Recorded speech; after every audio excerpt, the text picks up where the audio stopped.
Boa tarde, estamos aqui hoje para dar continuidade à nossa discussão sobre o meu projeto de mestrado que fala sobre a cidade de São João Marcos e as questões do patrimônio. Na nossa primeira aula a gente falou um pouco sobre a minha relação com a Universidade Federal Rural do Rio de Janeiro, de como eu fiz esse vínculo da universidade com a cidade de São João Marcos, como a gente fez essa discussão para levar esse debate para dentro do meu curso de mestrado na universidade. Nessa segunda aula, a gente vai começar a discutir um pouco os conceitos principais que levaram a minha pesquisa, são os conceitos de memória, identidade e patrimônio. O conceito de memória que eu faço uso é da professora Marieta de Moraes Ferreira.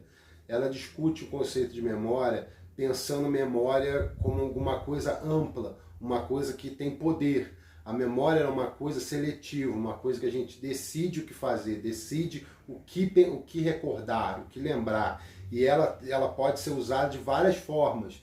A memória não é uma coisa que tem significado só pra gente, que a gente guarda só pra gente. Existe uma questão que é a memória coletiva, que é um conceito, por exemplo, de um autor alemão chamado Hausbach, que é um conceito clássico, que ele trabalha essa questão da memória pensando o significado político dela, que é o foco do conceito da professora Marieta. A memória, ela pode ser pensada de várias formas, a memória afetiva, uma memória institucional, uma memória de um espaço público, e ela tem um significado para dentro do patrimônio, que é pensar o que a memória ela traz para a gente dentro da nossa história, dentro da história da nossa sociedade. Então, a memória ela passa a ser um conceito na pesquisa central, né?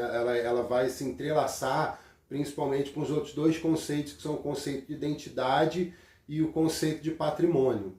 Quando a gente pensa a questão da memória vinculada ao conceito de identidade, a gente não consegue separar eles. Por quê?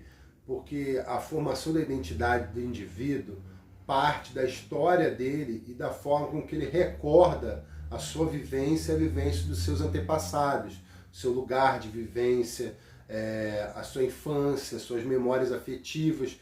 Tudo isso faz parte da formação da identidade do indivíduo. Então a identidade está sempre muito vinculada à memória, à história do indivíduo e do grupo de onde ele vive.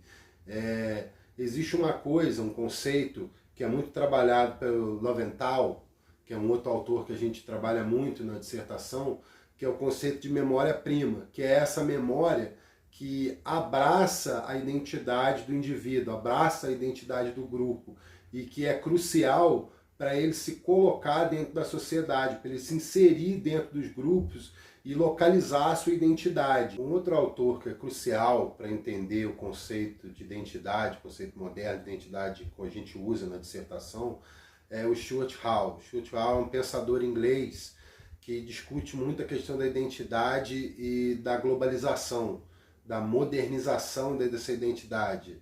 O que acontece?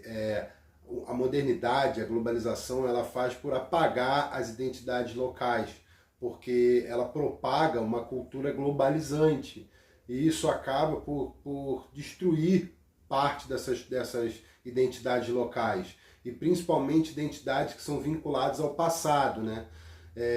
A cidade de São João Marcos e a identidade dos indivíduos vinculados à cidade é uma identidade que está vinculada ao império, que é uma cidade vinculada ao império, está ligada, é uma cidade ligada à escravidão, a um passado do Brasil que o Brasil não quer enxergar mais. Então, por exemplo, esse conceito do Stuart Hall ele faz muito sentido, porque ele vai dizer para a gente, vai trazer para a gente a ideia da modernização da identidade dos indivíduos, do apagamento dessa memória, que é uma memória que o Brasil e que as pessoas talvez não queiram mais se vincular, e isso, de certa forma, constrói uma destruição da imagem da cidade de São João Marcos e da história da cidade, uma história que talvez o Brasil não queira contar mais. E aí, o que acontece? Quando você tem um processo de patrimonialização da cidade, lá no final da década de 30 do século XX, e a transição para a destruição no início dos anos 40 da década do século XX, você tem uma discussão muito grande no que se deve essa memória, se essa memória deve ser preservada, não deve ser preservada, e essa discussão acaba com o presidente assinando um decreto que destrói um centro histórico, o centro histórico da cidade, que era patrimonializado, que era um centro neocolonial de construções do século XIX. Então é isso, gente. Pensar esses três conceitos, identidade, memória e patrimônio, é pensar que eles estão ligados um entre o outro, que esse conceito de patrimônio ele engloba pensar a memória, pensar a identidade. É impossível você pensar o patrimônio, principalmente o patrimônio cultural, sem pensar a memória que ele traz às pessoas, o vínculo afetivo que ele tem para com a população, para com as pessoas, para a sociedade onde ele se encontra.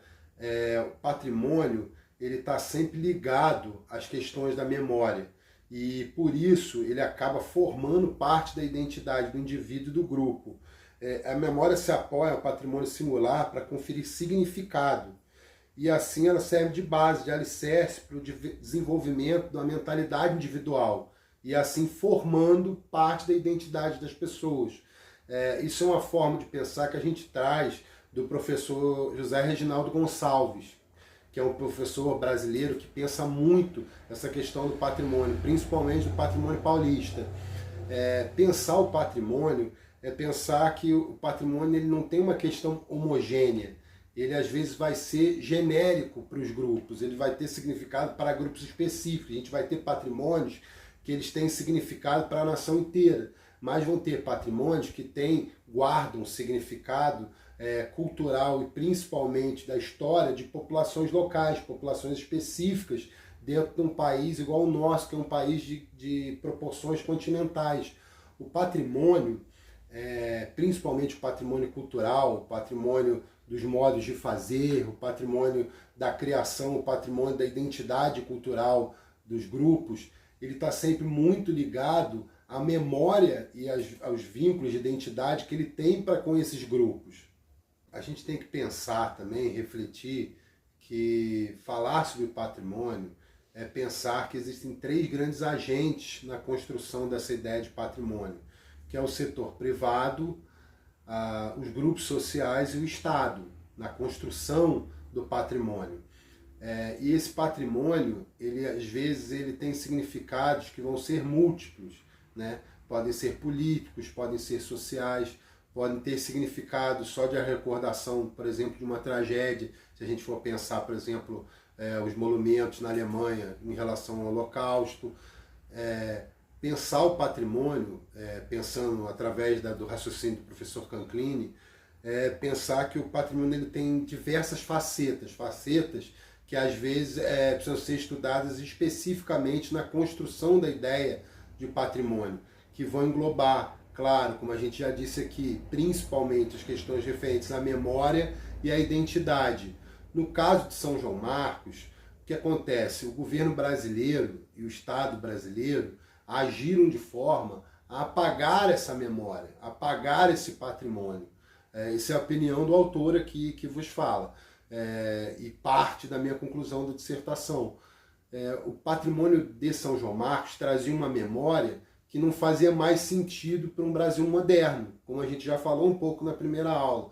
Um Brasil que trazia, a cidade que trazia para o Brasil um significado de passado ligado à escravidão, aos grandes cafeicultores, à exploração, ao império. E era um Brasil que nesse período que a cidade foi destruída, na década de 40 do século XX, que queria se modernizar, queria se fazer moderno, não só para si, mas para o mundo todo.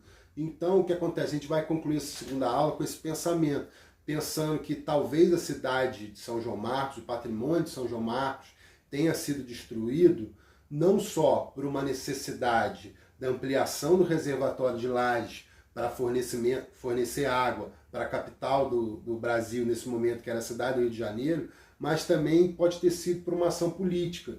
Isso é uma questão que sempre vai ficar em voga, até porque a documentação sobre esse processo de patrimonialização e despatrimonialização, que é deixar de ser patrimônio, essa documentação é uma documentação muito escassa. Existe muito pouca coisa sobre essa justificativa. O que a gente tem é uma carta, entendeu? Um laudo pequeno, com poucas linhas, do presidente da República na época, que era o Getúlio Vargas, despatrimonializando o centro histórico da cidade, que era uma prerrogativa que só o presidente tinha.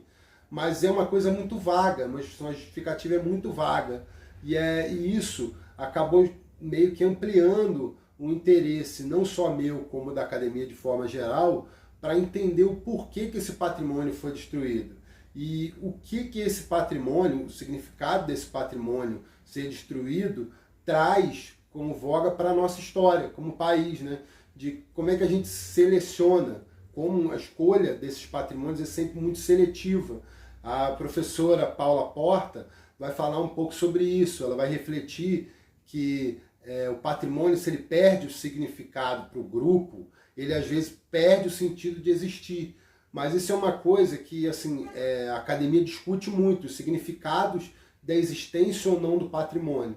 Bem, a gente vai ficar por aqui hoje, espero vocês na próxima aula, espero que vocês tenham gostado do vídeo e continuem acompanhando a gente. Obrigado!